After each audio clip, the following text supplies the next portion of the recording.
Hello, my name is Hayam and I am one of the founders of Neuro Amel. We did not fully understand the gravity of the situation until we met Layla. Layla is a 34-year-old mother, but what is this problem? The problem of mobility after a stroke. Because of Layla's hindered mobility, she is unable to care for her children like she once was. But how serious is this mobility crisis? Well, after a stroke, 85% of patients will experience upper limb weakness. Even after physiotherapy, 65% will still have this upper limb deficit. Many patients quit their physiotherapy sessions because progress is very slow and limited and intense dedication is required. Many patients also develop depression. If there's such a large population being affected, there should be solutions available on the market. Well, the vast majority of these solutions just add to the customer's pain.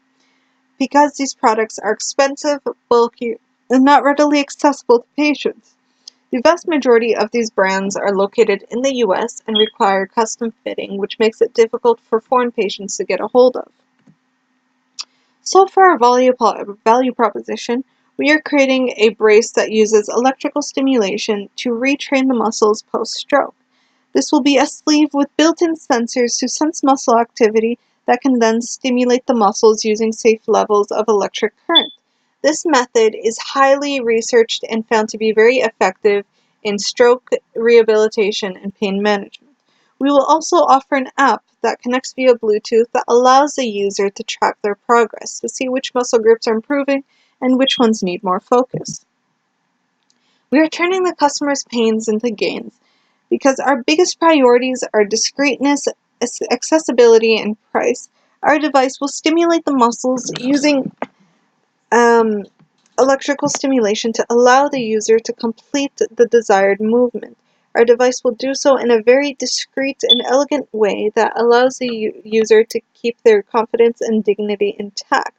We will have a slim and stretchy design that is more size inclusive, and price-wise, we intend on selling at a lower price point than our competition.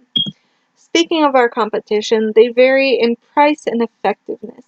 Therapy putties, weights, and resistant bands are very cheap but also low on the effectiveness scale. Tension systems and exoskeletons, they're both, again, very low on the effectiveness scale but more on the expensive side. And then portable electrical stimulation units, which is the closest competition to us, they are very effective, but they are also very expensive. As for our competitive advantage, all our components already have FDA approval, and we will not be classified as a medical device, so again, we can bypass extra regulation there. We are looking into potential IP for our electrical components. So how much is the stroke market worth? Is it really worth our time? Well, yes it is. By 2030, the global stroke management market will be worth 36.7 billion USD, with an annual growth of 7.4%. Our target customers are not simply the elderly who have experienced a stroke, but many young people, as young as 24, will also experience stroke.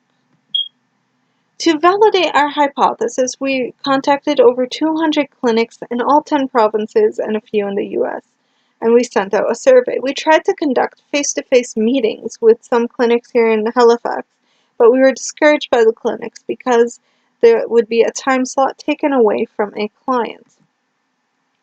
So the first question that we asked was if they used electrical stimulation. We were correct in our hypothesis. All the clinics that we spoke to had at least 2 different types of electrical stimulation. Our second question was if the physiotherapists were familiar and recommended available market solutions. The vast majority of the therapists answered no, which was consistent with our hypothesis. However, there was a good third of the physiotherapists who were not familiar with what was on the market. Our third question was the reason for the underuse of these products, the reason why they didn't recommend them. The main reasons that we suspected was because they were bulky and expensive. Again, we were correct, but what was also added by physiotherapists was that these products were also difficult to put on, and some of them even limited mobility. Next, we went to see if customers would actually buy our product. So we created a web page, and within 2 weeks we had 18 pre-orders for our device. We also spoke to stroke patients, physiotherapists, and clinics, not just in North America, but also in the Middle East. We are currently working on a letter of intent with a clinic in Saudi Arabia that would be willing to test our completed prototype. This idea started in the classroom in January. We have pushed this idea further, and now we're in the research and development phase. And by 2019, we will have our clinical testing started in Saudi Arabia and in Egyptian clinics. And by 2020, we will launch our device officially here in North America and then moving further overseas. One of our biggest and first lessons that we learned was that not all the experts were very insightful. We first started by speaking to professors in the fields of physiotherapy, kinesiology, and biomedical engineering here at Dalhousie. We needed to better understand what physiotherapists were looking at when treating stroke patients. The problem was that these experts did not see patients on a day-to-day basis. They did not give us the insight that we needed. So we went and seeked out the local physiotherapists and students and clinics all across the country. They provided us with better insight, but many of the clinics that responded back to us said that they did not see any stroke patients, even though on their site they state that they were able to treat these patients. So many stroke patients don't even go to physiotherapists. So reaching out to these stroke patients was difficult, not just because they didn't go to physiotherapists, but there was also a lot of red tape around confidentiality. So we had to broaden our horizons, so we went overseas. We were able to reach out to patients in Saudi Arabia. Here at Neuro Amel, we want to give patients their confidence and mobility back so they can do what really matters in their lives. Thank you very much for listening, and I hope you select us for one of the top 10 teams to participate in the LaunchDal 100K competition.